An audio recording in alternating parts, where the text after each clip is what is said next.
Hello everyone, this is Sherry TH and welcome to today's episode. Today I'll be talking about transformations in Dragon Ball Xenoverse 2. Previously, in my previous video, I talked about Dragon Ball Online and Xenoverse 2 in comparison to each other and how Xenoverse 2 takes a lot from Dragon Ball Online, just like Xenoverse originally did. So check that out. It's linked down in the description below, or you can just go look at my other videos. So today we're going to be talking about the possible transformations that will be in Dragon Ball Xenoverse 2 for each race. So we're going to start off with humans, and people, when they look at humans, they see that they don't have any potential because humans have never had a transformation, but there is one exception there. And while it might not be a transformation, it would be a really interesting skill to be added. If we take a look over here, in Dragon Ball, Master Roshi has been shown to be able to amp up his muscles, and my theory is that basically he pumps ki through his muscles. But if that was a possible skill for humans, they could take on that form, and obviously since it would be pumping ki, obviously their ki blasts and ki blast supers would be enhanced, right? Similar to what Super Saiyan does for Saiyans. So that would be great to see this form for humans in Dragon Ball Xenoverse, especially because humans are underrated. In Dragon Ball Xenoverse, humans are kind of like a weaker version of the Saiyans that cannot transform, and obviously people love the Saiyans because Saiyans were the only ones in the game who had transformations. If you count Kaioken as a transformation, which I do not count as a transformation because Kaioken is merely a technique. Anyway, so it would be really awesome if humans could take this form because it would give them more potential, more reason to be played, and it would just add on to the game content and making humans be better. Moving on, we'll talk about Saiyans. And Saiyans, while they already have the Super Saiyan form and the Super Saiyan 2, they have two forms, and while the other races didn't have any. If you could argue that Saiyans have 4 forms in the game because they also have the Super Vegeta and Super Vegeta 2, although those are just enhanced Super Saiyan and Super Saiyan 2 transformations. So we'll just leave it at 2 forms in the game. Now, what I think it would be great if your Saiyan character could turn into a Super Saiyan God. Now, I think that is a possibility of it happening. Not a Super Saiyan God Super Saiyan, just Super Saiyan God, because in Dragon Ball Heroes, in the God missions, the characters, the avatars, are able to turn into Super Saiyan Gods now. So maybe I'm thinking that they'll add that so that other characters can turn into Super Saiyan Gods, which would be great, actually. It would be really cool to see your character turning into Super Saiyan God additional to the Super Saiyan and Super Saiyan 2. Another thing is that, like I talked in my previous video, Dragon Ball Xenoverse took a lot from Dragon Ball Online. However, I did not like the fact that when you turn Super Saiyan, your hairstyle did not change. It would be just the same hairstyle except dyed yellow.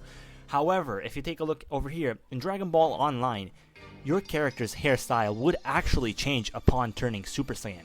So maybe they could fix that, and while we're at it, give us the Super Saiyan God transformations for Saiyans, make things a lot better and more fun to play. Moving on, Namekians. Now, Namekians have never actually had a transformation unless you look at Piccolo with his Super Namekian, but physically he doesn't have any physical differences, which is why that transformation would be unlikely to be added in Xenoverse 2 because there is no physical change to the Namekians. Now, we do know that Namekians have had the giant form, as we've seen Piccolo back in Dragon Ball turn into it, and it is a transformation in Dragon Ball Online. You could go around but as a giant, but that doesn't work in this game because the giant form would be useless, because you would be like a great ape walking around, and obviously that playstyle just doesn't work for your own character to be a giant walking around and fighting like that. So it is obviously highly unlikely that the giant form would be added. I hope that Toriyama somehow comes up with something for the Namekians, because I absolutely love Piccolo. He's one of my favorite characters, and the Namekians are, to me, a special race. I really like them. So it would be great if they had a transformation. Just one, honestly. Anyway, moving on from there, we'll take a look at the Frieza race. Now, the Frieza race has all those forms, the forms that Frieza had, and so on. Okay, now taking a look at the Frieza race, we see that Frieza originally had all those forms, the first form, second form, third form, and so on, and final form. But I don't know how that would be incorporated into the game, because you can make your character, while you're creating it, make it look like it's a first form character. You can make your Frieza race character look like he's the second form.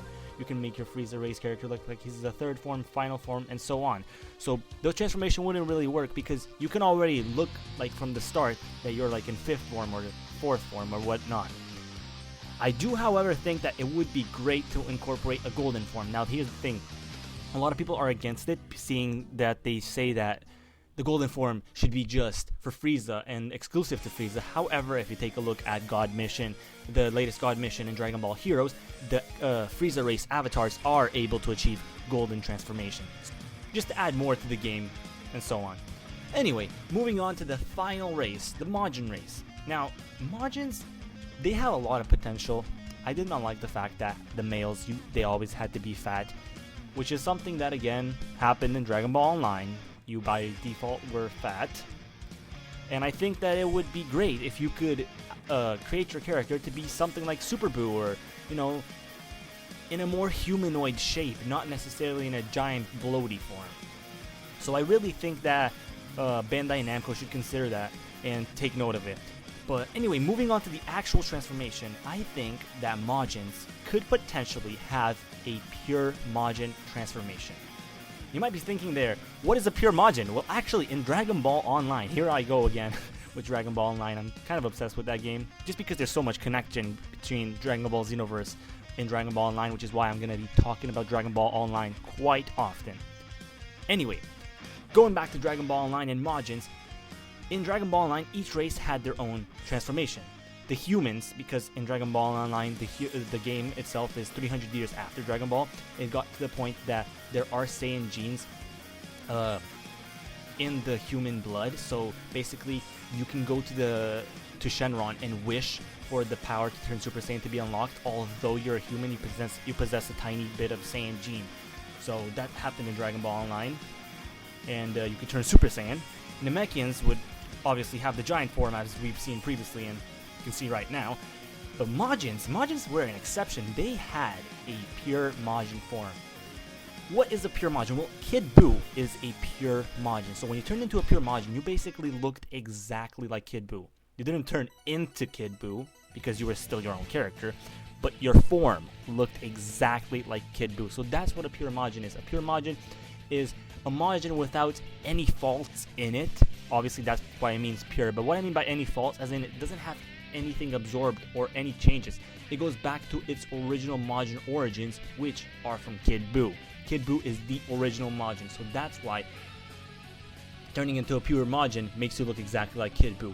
And I think this would be a great transformation. Obviously, not look exactly like Kid Buu, like still have all your gear on and everything that your character normally has when you're playing Xenoverse, but if you could turn into the Kid Buu pure Majin form and have your own gear and everything still on, I think that would be a great addition to the Dragon Ball Xenoverse 2. Anyway, thank you guys for watching this episode. We'll be talking more about transformations possibly in the future when we find out more. For now, take a look at these 2 scans that I got from one of the magazines in Japan. Although there's nothing new that you guys haven't seen already in the trailer, I thought it was worth showing anyway. Anyway guys, thank you for watching. Don't forget to like and subscribe if you already haven't, and please look at my other videos and look forward to more videos in the future. And leave a comment down below if you have any thoughts about transformations, or maybe you have any suggestions for future videos. Thanks for watching, and have a good day.